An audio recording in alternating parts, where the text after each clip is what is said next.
Record button and wait, make sure I have Craig here. Yeah, we do. So, Craig, thank you so much, and thank you for being here.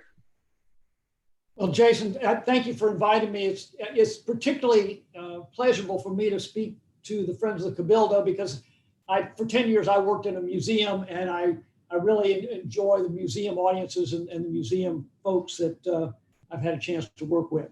So I do appreciate being invited to participate. Thank you. We appreciate it. And I hope all of you at home will put this on your big screen TVs, hook your laptop or your computer up to the big screen. I went all out today. I actually even touched up my mustache. I don't do that for my students. They all are looking at it on their phones or on a laptop. I'm hoping you guys are blowing it up big time. But I do want to, as I get started, I want to first show a few slides to kind of set the stage. Some of these topics have already been discussed, of course, in the previous presentations. But let's see. Of course, we think of the 60s as this really turbulent time in New Orleans and around the country. We had desegregation going on in New Orleans. We had civil rights marches in my hometown of Bogalusa. I wasn't living in Bogalusa in '65, but it was one of the places that really got a lot of national attention for some of the racial tensions there. Rachel Carson came out with her famous work, Silent Spring, in 1962, where she talked about the lingering effects of agricultural chemicals in the food chain as things passed up. And then shortly after that, what happened in Louisiana? Oh, goodness. Sorry, my PowerPoint's freezing up. There we go. In the winter of 63, 64, some 5 million fish in the Mississippi River were killed by an endrin spill. Endrin is a chemical used on sugarcane, but it was not from the sugarcane fields, but from the endrin manufacturer Velsicol up in Memphis that had a big release from their dump, actually. So here we had, and this created a whole new arena of concern in New Orleans about the drinking water supply, because New Orleans then and now drinks water out of the Mississippi River. And I love this picture. This is the wild-eyed radicals at Tulane protesting the Vietnam War. Talk about a bunch of radical hippies. This was just too good to pass up. And in Louisiana, there was only one elected Republican in office. This was the mayor of Minden, Louisiana, and he was on a campaign to start or reinvigorate what he called a two-party system in Louisiana. He was trying to get people to switch parties. I don't think he had a great deal of influence, but he was part of that effort to shift the politics of Louisiana from the Dixiecrat stronghold that was in place when Betsy occurred to the politics we have today. So we have many things going on here beyond the situation that I'll be talking about. But this was a challenging time where on many fronts, there were challenges to the status quo in terms of racial politics, in terms of the changing demography of the city, in terms of environmental issues, in terms of protests against the Vietnam War. But New Orleans in 1965 was seeing those things go on. And Betsy served a similar purpose to really force people to rethink how they go about dealing with major hazardous events. How do we want to protect our cities? How do we want to ensure overall preparedness? How do we want to respond when a disaster occurs? So here we see New Orleans in 1965, and the Mont Léon rising up out of the French Quarter, one of the tallest buildings in the French Quarter then and now, other than I guess the Sheraton, which is kind of on the edge. And we see that New Orleans was still very much a riverfront city. We don't have the convention center. The riverfront was lined with docks. It was a working port still, and not so much a tourist attraction. In August of 1965, and moving on into early September of 1965, the weather in New Orleans was nothing exceptional. It was muggy as usual in the late summer. About 8 inches of rain had added to the muggy atmosphere during the month of August, although temperatures were slightly below average, just about a degree below average. And of course, Nash Roberts was on watch, keeping an eye on the hurricanes that were being monitored around the North Atlantic and into the Gulf. But it had been a virtually stormless year heading into the peak of the season. In late August, a storm strengthened out in the Atlantic, north of Puerto Rico, and received the name Betsy. It was erratic. It was as erratic as some of the social and political doings of the time. It feinted to the right, feinted to the left, kind of like that line from the Randy Newman song, but then eventually turned left, turned west, scraped across the southern tip of Florida, and moved into the Gulf of Mexico on September 8th. It accelerated and intensified as it pushed across the warm waters of the Gulf, like so many storms have done since, and we've seen all too frequently this year. And it headed towards the Mississippi River Delta. This is the path it took as it came on shore and the areas that saw coastal surge flooding. On September 9th, overnight into the September 10th, it barreled ashore at Grand Isle, where winds of 105 miles an hour were measured and gusts of up to 160 miles an hour. As most hurricanes, it was not unexpected. We expect hurricanes this time of year. This is right in the peak of the season. It ran roughly parallel to the Mississippi River, and its cyclonic winds, screaming counterclockwise around the eye, pushed water up the Mississippi River, raising the level of the river, pushed water into the recently completed Mr. Go, and also into Lake Pontchartrain. This is one of the more iconic pictures of flooding on Flood Street. And in brief, the weather station at Moisant Airport gauged winds of 125 miles an hour at the airport before power failed and the equipment went dark. Water surged up Mr. Go, poured into the city, and flooded about 43% of the city on both sides of the Industrial Canal. With widespread power outages, the pumps to lift water out of the city were idled, as we've seen happen in more recent times. And water remained in the lowest area for several days.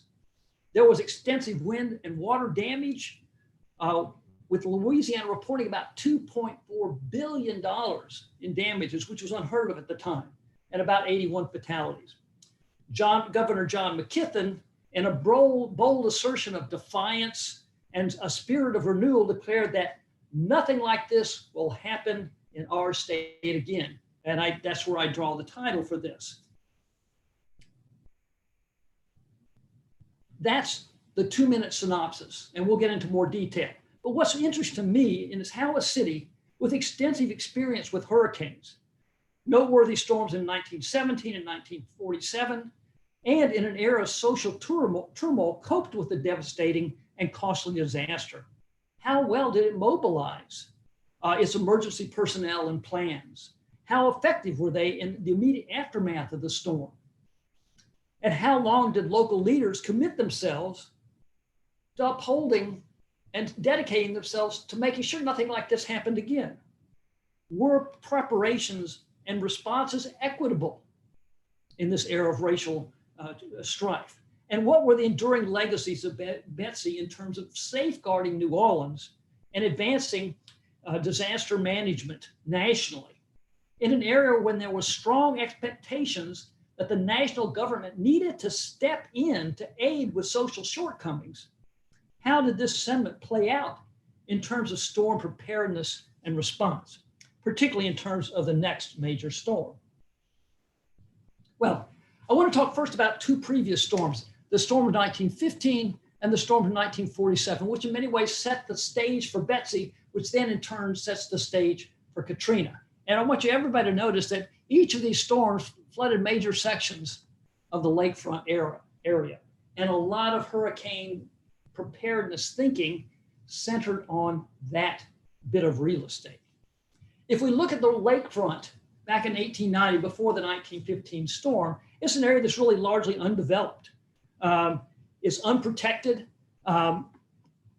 We have a few little concentrations of more entertainment districts, Spanish Fort, Millenburg, West End, kind of a fishery and an area where some cargo came in from the North Shore. But a powerful storm approached the city in 1915, moving in on this unprotected lakefront area.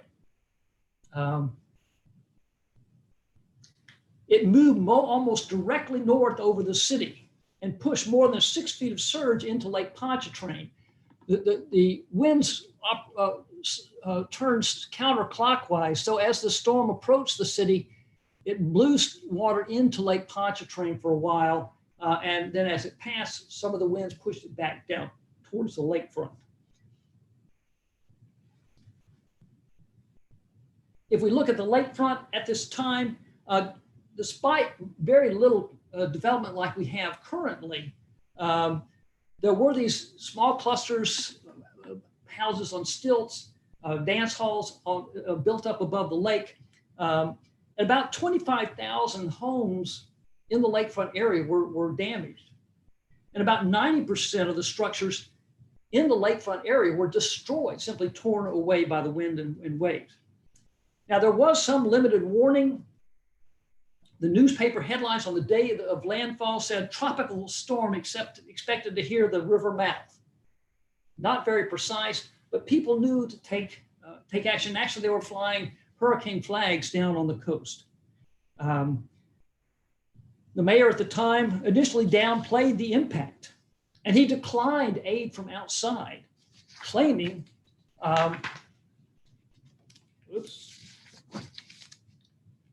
one second.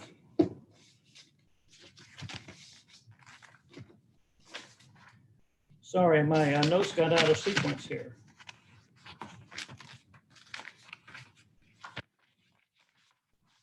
Here we go. The mayor initially claimed that there were only 10 fatalities, although by the next day, that number had grown to 350. And what did the city do in response?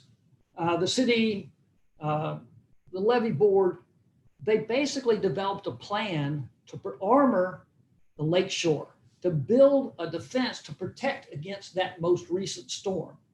They designed a seawall that would stand 9.5 feet above the lake level, which gave them a 1/2 foot of freeboard above the lake level during the storm. So this is one of the early drawings that appeared in one of the Sewage and Water Board publications shortly after the storm.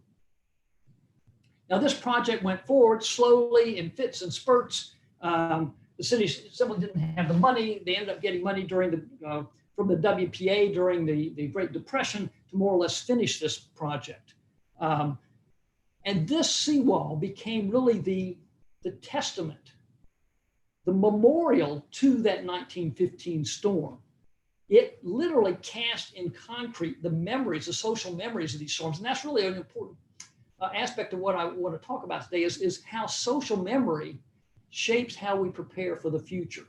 We always look back to the last storm to think about how we'll deal with the next one. And this took about 20 years to build. And this really gets at one of the points too, that oftentimes there's a loss of the sense of urgency. Yes, people wanted it, but all kinds of complications come up along the way. And large infrastructure projects simply take a long time to put into place. Nonetheless, by 1934, this is what we have in place. This lovely stepped seawall with a vast tract of new real estate back behind it. Most of this area on the lakeside of Robert E. Lee Boulevard was made land. That is, they dredged sediment from the lake bed, piled it up behind this seawall. And the idea was that new real estate would be sold to help pay for hurricane protection and support the levee board and for the investments made in this structure. So this area between Robert E. Lee and the lakefront was a human creation. It stood about 9 feet above sea level. So this was actually higher and saw very little flooding during Katrina, by the way. But this seawall is really the legacy. It's the first major structural component built to deal with hurricanes in New Orleans. Yes, we had lots of levees along the river, but this was the first effort to fortify the city against hurricane storm surge. Now, the next big storm came September 19th, 1947. It followed a path moving from the southeast to the northwest, more or less parallel with the river. The eye passed just south of the city. And despite the seawall, there was extensive damage in New Orleans and in Jefferson Parish in particular.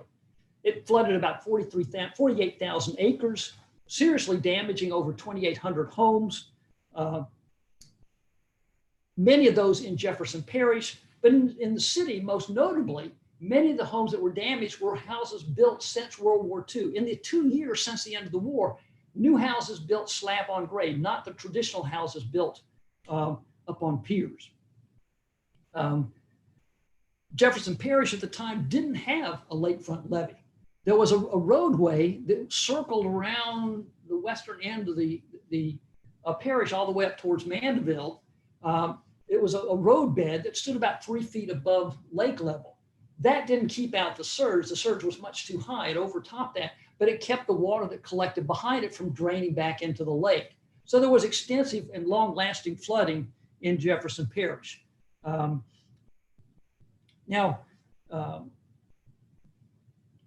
Well before the 1947 hurricane, the unnamed storm, Jefferson Parish residents had been lobbying for hurricane protection. And actually earlier in the year before the 1947 storm, the Corps of Engineers committed to fortifying the levees in Jefferson Parish, to build an 8-foot high earthen barrier, more or less like the levee that's there today, but not quite as high. But it was going to be earthen, not concrete like in New Orleans. Needless to say, the storm of 47 fortified interest and support for that more impressive hurricane protection levee, and work began and pushed forward in the years after 1947. Also, we see development push ahead rather rapidly in these areas behind the protection, the lakefront protection, in Jefferson Parish and in Orleans Parish. And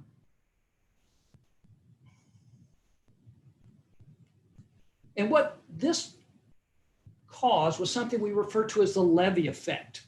When you build levees, people tend to rush in behind them because they feel safe. They have this, in some cases, a false sense of security. They assume levees will protect them from all storms, but every levee has a design limit. It's designed to protect a certain scale of storm. The lakefront levees in New Orleans were designed to protect against the 1915 storm. The hurricane levees in Jefferson Parish were more or less designed to keep out a storm like 1947. But if a bigger storm comes and overtops those levees, with the development that occurs behind those newer levees, you have even greater damage than if you had no levees at all. And this is what we see going on in the lakefront. Rather than build the traditional houses that are slightly elevated with a couple of feet of freeboard above the ground, we have a more extensive development in the lakefront areas. And in Pontchartrain Park, for example, one of the first major subdivisions where houses were built slab on grade. And in addition, the city of New Orleans reported that most of the houses damaged in the city by the 1947 hurricane were houses that were built slab on grade, new post-World War II houses. So we see the levee effect caused people to rush toward the lakefront, the area of greatest risk. And we see a loss of resilient architecture. Safety is designed out of the houses. Flood resilience is designed out of architecture.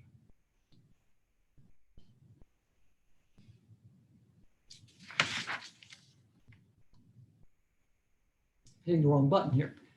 Now, there is more to hurricane preparedness and protection than levees, than structural protection. And I want to move into that section as we move from the 1947 storm to the 1965 storm. Yes, there weren't many major storms between 47 and 65. Perhaps the biggest one to affect New Orleans was Hurricane Flossie in 1957, but that was totally eclipsed by the much bigger and much more devastating, much more deadly storm, Hurricane Audrey, which wiped out much of Cameron Parish and really devastated Lake Charles. It was a western Louisiana storm. But Flossie was the next really big storm, and another storm came in '64. But as time progressed between 1947 and 1965, we see several things happening that mobilize a lot of national concern for hurricanes. There was a particularly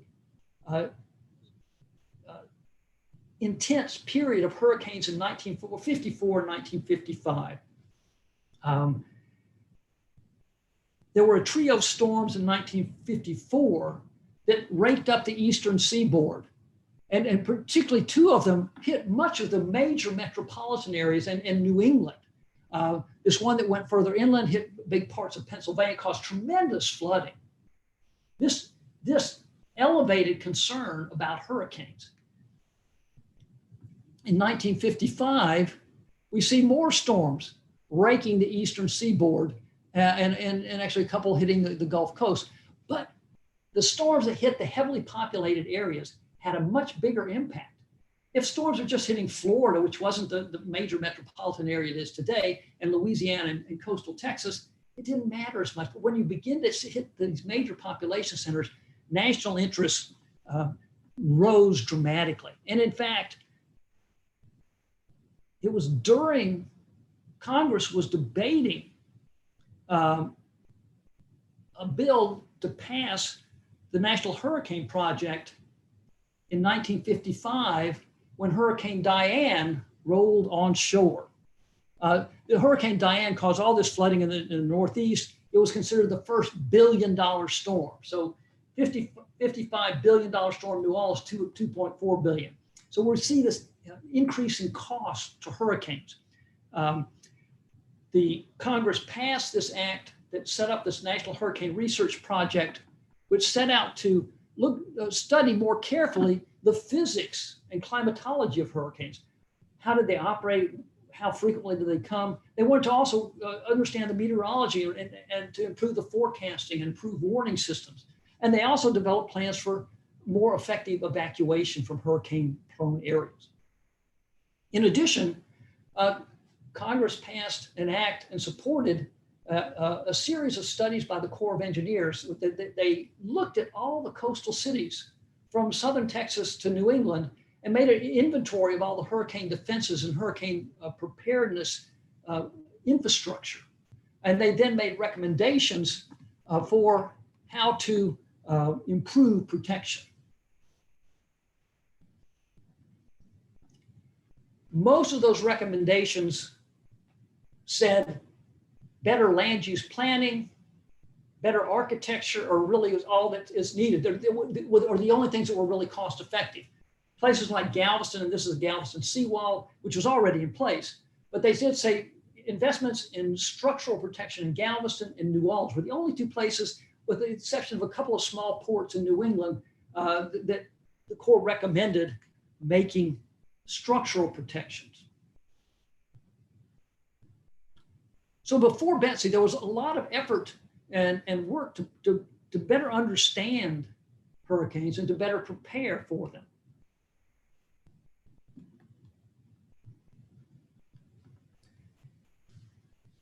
So the main options for hurricanes were structural. How do you physically defend?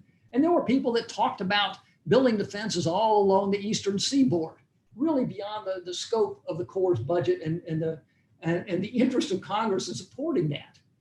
Other things other options that were available were things that came out of the National Weather Service, National Hurricane Study, National Hurricane Research Project that said there are ways we can modify land use. And here, this is one of the kind of standard sort of plans that came out in this little booklet on how to deal with hurricanes that offered various evacuation options. So armoring and evacuation were two of the really fundamental or principal ways of dealing with hurricanes.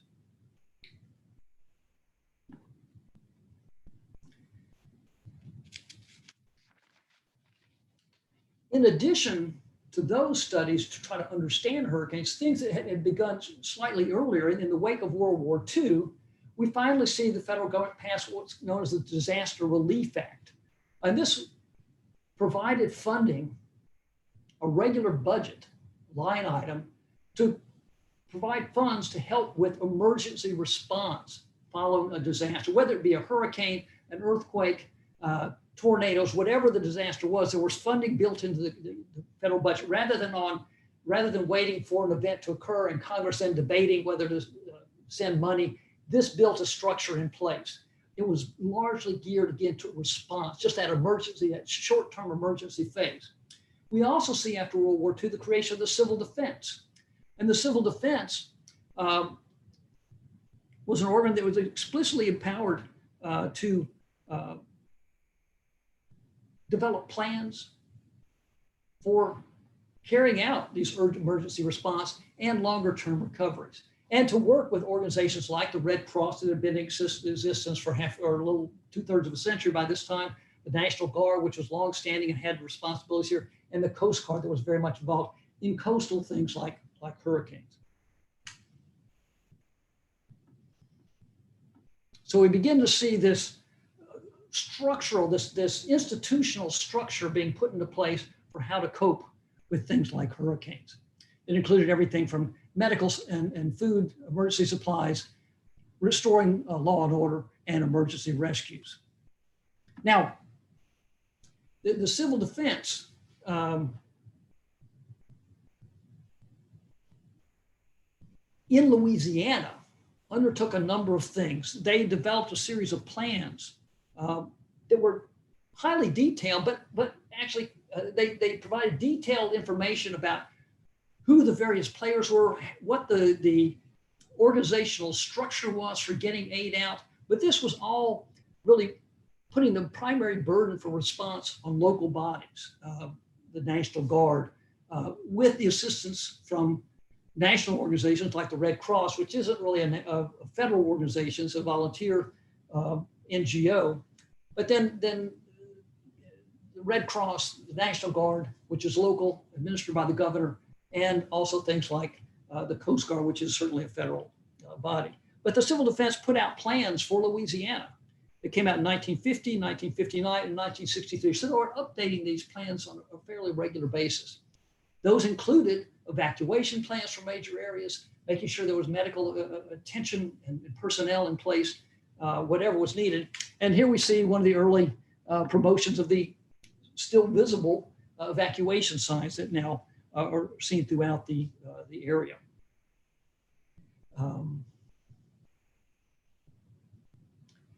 Some people have said after Katrina that perhaps FEMA was on a more of a footing to deal with terrorist activity than things like a hurricane, right? Well, we could say the same thing about civil defense in 1965. This is a great picture from the public library that shows a couple of civil defense people. They're not looking out the skies for approaching hurricanes, not wearing winter overcoats in New Orleans. This is a simulation of a drill to watch for a Soviet nuclear attack. And so civil defense was highly attuned to this military threat that they were charged with dealing with. I don't know how many of you, like me as a kid, we had to hunker down under our school desks in grade school. We actually had my whole school my grade school evacuate or do a trial, a mock evacuation with all the mothers coming in and driving us out into the country because they're going to bomb Barksdale Air Force Base near my hometown. And that was a presumed fait accompli if there was a nuclear holocaust. But this meant that a lot of the attention and planning had gone into preparing for something other than a hurricane. Nonetheless, there were plans. And that plan included designating shelters. There were something like 167 designated shelters scattered throughout New Orleans. The black ones were for black residents, and the white circles were for white residents. They're scattered all over the town. And I'll talk a little bit more about those later, but the idea here was that you would have local evacuation. This was an era before interstate highways. The interstate highway system was not complete in 1963, 65. Local shelters meant people could walk or maybe catch a bus, which were provided for in the plans, to a shelter nearby. Big sturdy buildings that rose 2 or 3 stories up in the air, big cooking facilities, big bathrooms. They could handle crowds, and you could evacuate entire neighborhoods into these shelters temporarily. This was the primary planning for local evacuation. Now, Betsy was approaching New Orleans, and on September 9th. And the first phase of hurricane protection, when a hurricane is in motion, is really how do you track it and how do you forecast it? And of course, today we get notification well in advance of a storm. When the hurricane or the weather, the TV meteorologists start talking about the least little invest as it creeps up off the coast of Africa, Western Africa, and then we watch them for days as they cross the North Atlantic and creep into the Gulf sometimes. And although the national weather personalities start packing all their rain gear and their weatherproof microphones, and they head down to a coastal location so they can stand in front of the wind and report on the hurricane, as they can face down the hurricane as it makes landfall. We didn't have that much advance notice of a hurricane like Betsy. This shows the tracks. September 8th, it rounded the tip of Florida. September 9th and 10th, it made landfall, really 10 o'clock in New Orleans on the 10th. In terms of warning, explicitly for New Orleans, this shows the map that appeared in the Times-Picayune on September 8th, about a day and a half out. Came out in the morning of the 8th. It showed where the storm was the night before the paper went to bed. And it shows this watch stretching basically from Biloxi to Corpus Christi.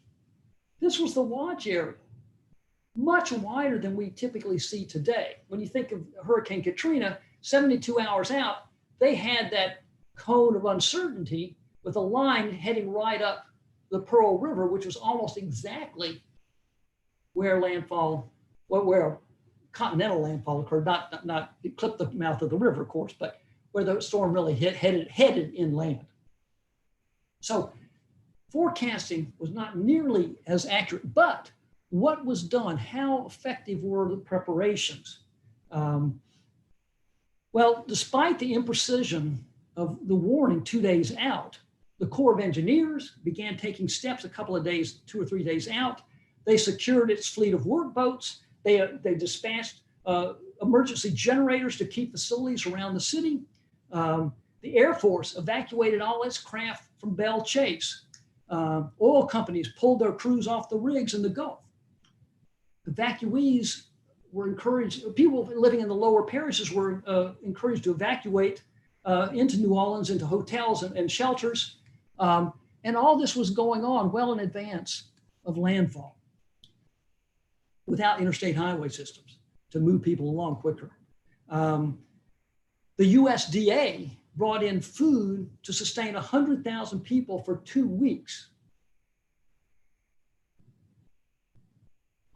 Food for 100,000 people for 2 weeks. There were 600,000 people in New Orleans. This was not anywhere near enough for everybody. But consider that there was 10,000 meals in the Superdome when Katrina made landfall. 10,000 meals, period.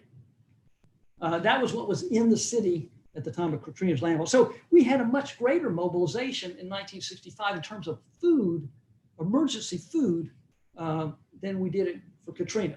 Buses were mobilized to help move people to these evacuation shelters so that make sure people who didn't have access to cars or weren't able to walk the few blocks were able to get there. The Army mobilized 1,000 drums of drinking water, tons of sanitation equipment, cots and blankets. The Red Cross was ready with coffee and meals for the city. 20 Coast Guard helicopters were ready to spin into action. This was quite an impressive mobilization. And people really touted this after the storm, that they had done a pretty remarkable job given the, and this, keep in mind, this was probably going on in every place else from Corpus Christi to Mobile.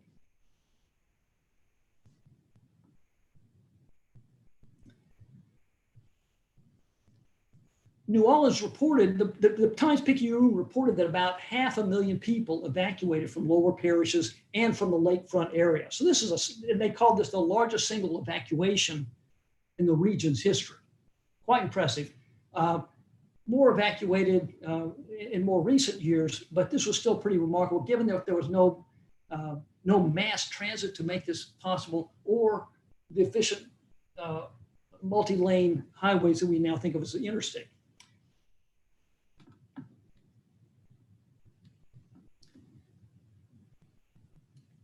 And keep in mind, at the time, shelters for evacuees were highly segregated, rigidly segregated.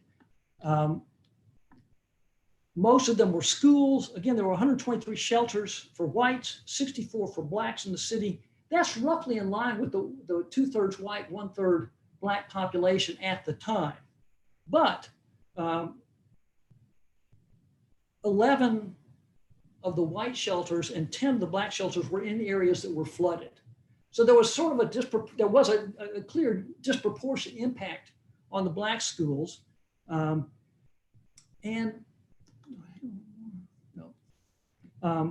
addition, the white schools typically were structurally more recent, bigger, better. They had more facilities. The black schools were in far less acceptable condition. Also, one other little thing in terms of equity, in terms of the impact of the storm, there were more white schools in the lower lying parts of the city, north of Claiborne, north of US 90, in lower sections of the city than there were black schools. So you couldn't predict where the flooding would occur in advance, but there were actually more white schools in areas that were really susceptible to flooding. But there were clear consequences to segregation in the wake of the storm, and this was made apparent again during Katrina as we heard tales of people who recounted their experiences during Betsy. And some of the areas that flooded were particularly in African-American neighborhoods. So there was widespread flooding, and this map shows the darker areas show the areas that flooded. We see the lower Ninth Ward, we see Pontchartrain Park, we see certain areas of Gentilly. Many of these areas were African-American.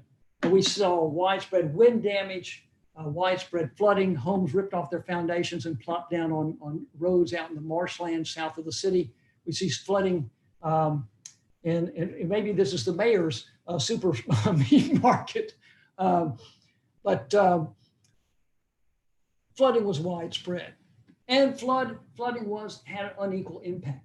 Much of Pontchartrain Park inundated, the lower Ninth Ward, the areas to the west of the Industrial Canal saw heavy flooding, and this is what brought about some of the complaints that the various parts of the infrastructure were left open so that flooding would occur in African-American neighborhoods. This was a widespread complaint after Hurricane Betsy. We heard it again, similar kinds of complaints after Hurricane Katrina. But people in low-lying areas closest to the points of arrival of water often saw considerable damage. These dark areas indicate high African-American concentrations. We also see structurally, the protection was better in some parts of the city than others. 8-foot seawalls in Jefferson Parish, 9.5 seawalls along the lakefront. Along the back levees were only about 5 feet high in St. Bernard and New Orleans East. So these areas were particularly susceptible, and then the Industrial Canal had levees of only about 7.5 feet. So there was unequal protection. And this, as much as anything, contributed to the flooding. Now, there were plans before Congress, when Hurricane Betsy made landfall, to improve and make the hurricane protection system more consistent, to eliminate those inconsistencies in levee heights. And this is the plan that was submitted to Congress in June of 1965.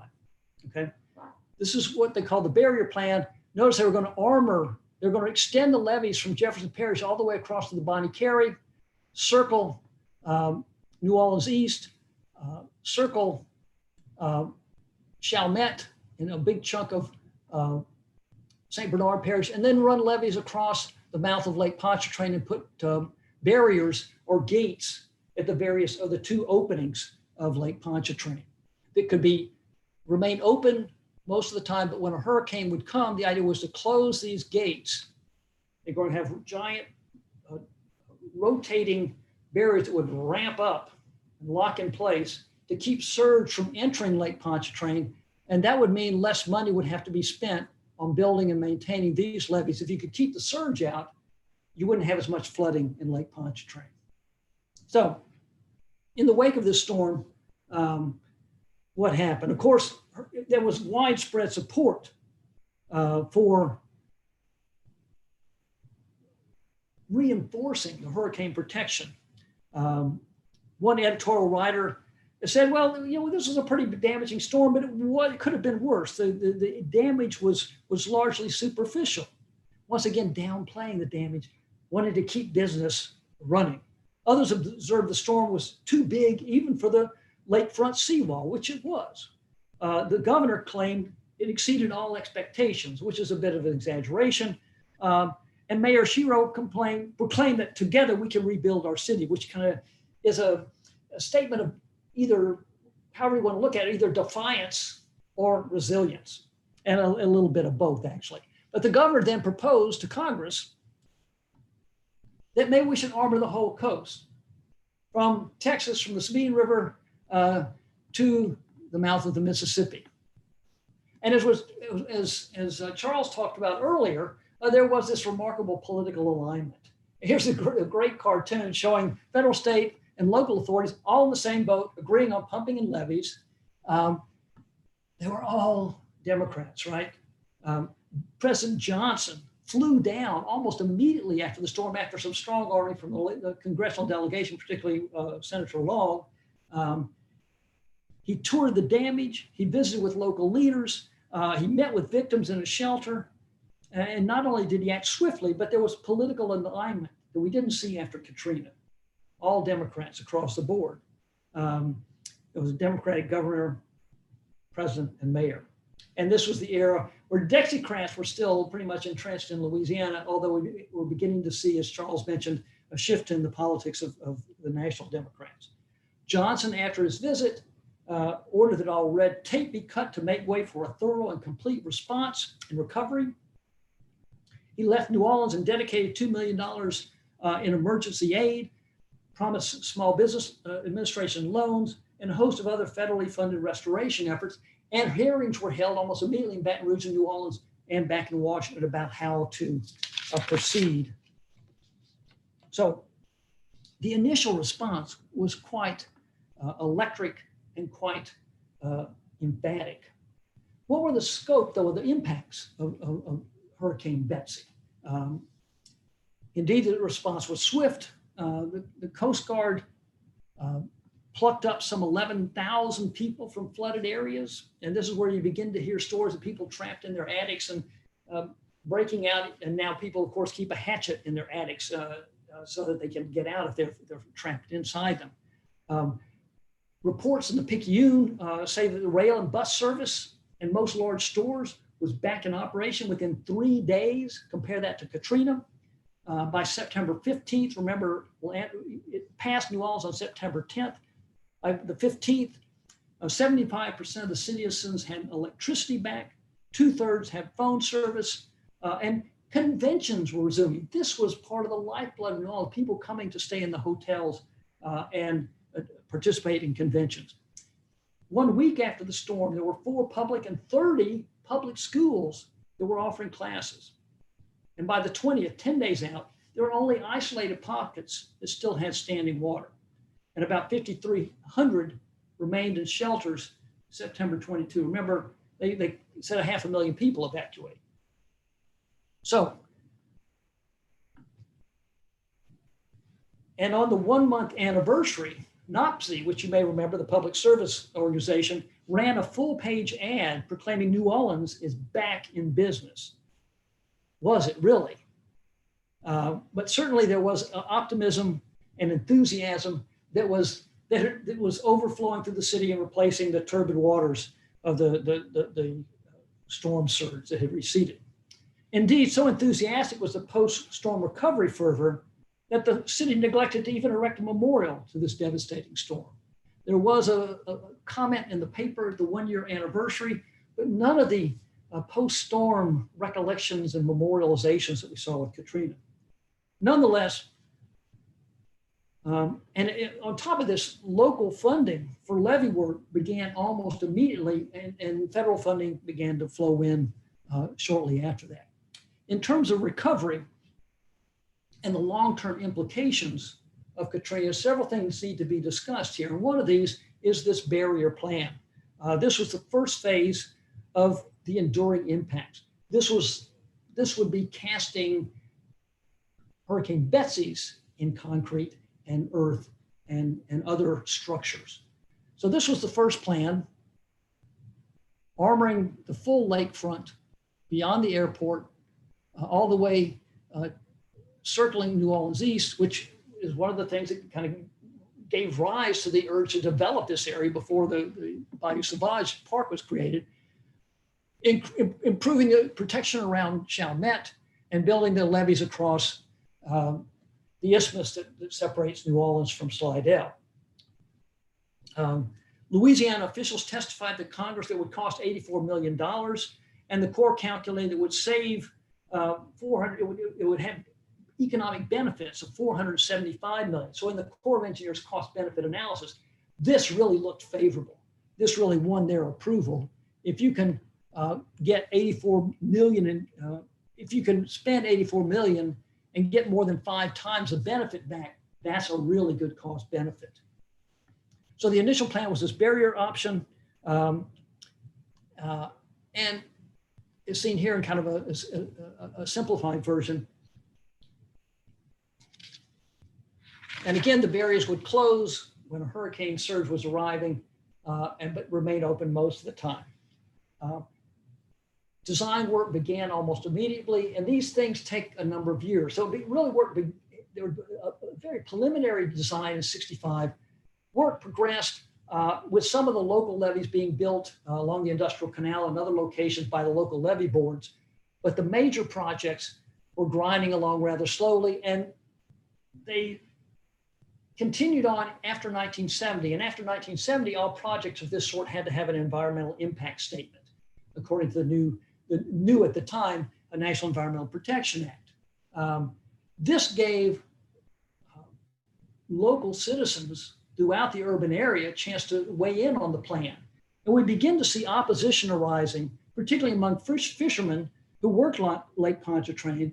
They feared it would alter the salinity in the lake, which would damage shrimping and crabbing, and also exacerbate pollution. Pollution coming from the North Shore that flowed into the lake wouldn't flow out into the Gulf. And so the lake would become more polluted. North Shore residents in Slidell in particular were concerned that the barriers would deflect the surge from New Orleans up into Slidell. So they were very concerned that they would see flooding that they hadn't seen in the past. Others noted the impending levee effect would encourage development in flood-prone areas in New Orleans, which in fact it did. And also lull citizens into a false sense of security, which it did. There was a lawsuit filed by an ad hoc group known as Save Our Wetlands. Sometimes it's described as environmentalists, but in fact it was environmentalists and prominent business people in St. Tammany Parish. They sought to use the environmental impact statement as a way to block the barrier plan. A judge considered their suit. He didn't block the plan, but he temporarily halted work on the barriers. All other phases could go ahead as planned. When the Corps encountered this impediment, they looked at their numbers again, they looked at their designs again, and they decided, well, to avoid further legal complication, we're going to shift plans from the high level to what became known, excuse me, they're going to shift from the barrier plan to the high level. The high level dropped the barriers and it dropped the levees between Jefferson Parish and Bonnie Carey. Because the barriers were dropped, that meant more surge could enter the lake and they had to build the levees higher, hence the term high level. This meant all the levees along the lakefront had to be built higher, all the levees around New Orleans East had to be built higher, and the walls along the outfall canals in New Orleans had to be built higher, which contributed to the situation in 2005. So they had to do a lot of redesign work, recalibrate their budgets, put in more requests for funding from Congress, in the process that was supposed to be completed by 1978 continued to drag on.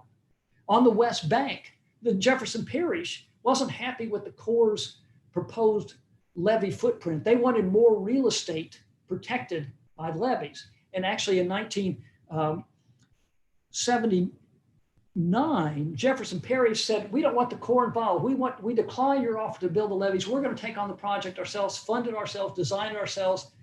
But when they put in when they submitted their proposals, the Corps, which had to approve how much wetlands they were going to lose because of their design, the Corps said, we can't approve that. So they gave the project back to the Corps. So this slowed down work on the West Bank.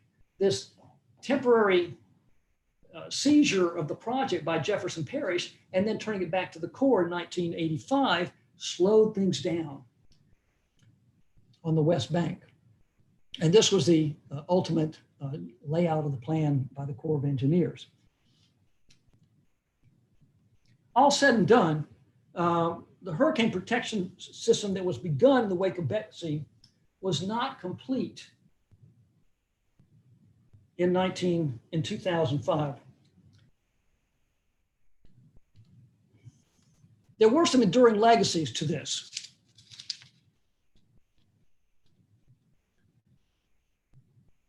And those include passage of amendments to the Disaster Relief Act in 1966. Shortly after Betsy, Congress expanded the provisions of the Disaster Relief Act to include recovery provisions, not just emergency response.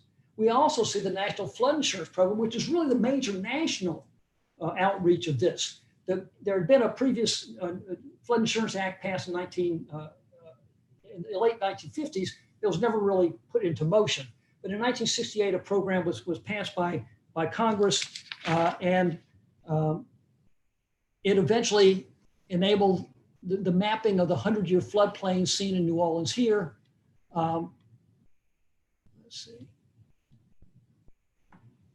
And the flood insurance program sought to disperse the costs among people who acquired federally subsidized flood insurance policies that were not available in 1965 and not until 1968.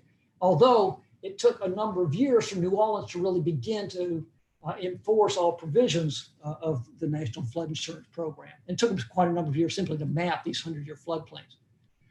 The most dramatic element here was, of course, the construction of the Lake Pontchartrain and vicinity hurricane protection system, which led to 22,000 homes being built in New Orleans East between 1965 and 1984. We had this rush of development into areas that had been high-risk areas,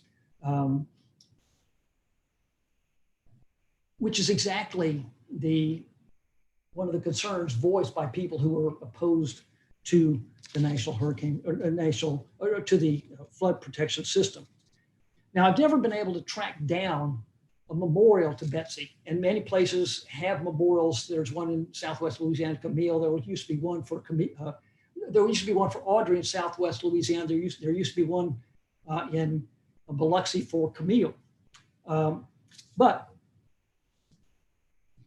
this structural system in the flood insurance program are two really dramatic enduring legacies. But what we see most pronounced here is that both the hurricane protection system and the flood insurance program were really to aid development even in areas that were subject to flooding. So development was prioritized over safety. Basically the bottom line here is the fundamental goal of these post-storm projects were to enable the city to grow and for developers to expand their incomes. I'll end with that, and thank you very much for your attention. I'll be happy to take any questions for further reading. There are a few books of mine that I refer you to, and I'll be happy to take any questions. Thank you, Dr. Colton. I'm going to link right here. I think I did link earlier, but I'm going to re-link it in there, a link to your books. So I'll re-asking those in a couple. The first question was, you mentioned that that the environmental impact studies took place after that they came into effect. Was that because of Betsy, or was that just that happened around the same time? Well, the National Environmental Protection Act was linked to a lot of broader environmental concerns. It was not a direct offshoot of Betsy, no. But it just happened. But this was one of the first really big test cases of how to do environmental impact statements. This was one of the first really big challenges of that process that was challenged in 1974. Gotcha. Sandy Baptiste, who's one of our tour guides and an architect, says, was there an assessment of wind damage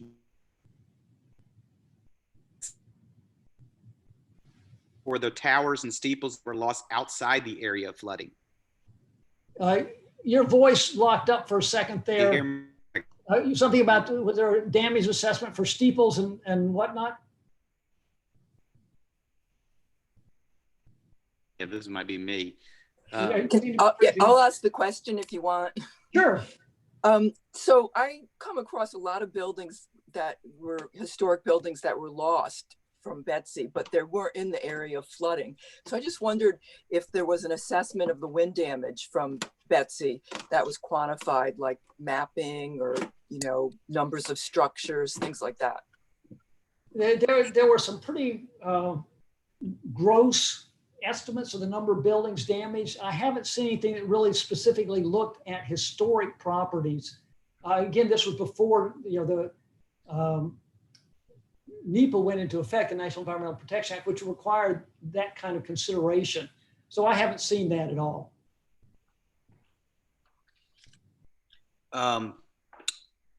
Do you agree with Slidell's assertion that the proposed gates would cause Slidell to flood? It would be an unusual storm track it is probably possible, but not every storm would cause that to happen.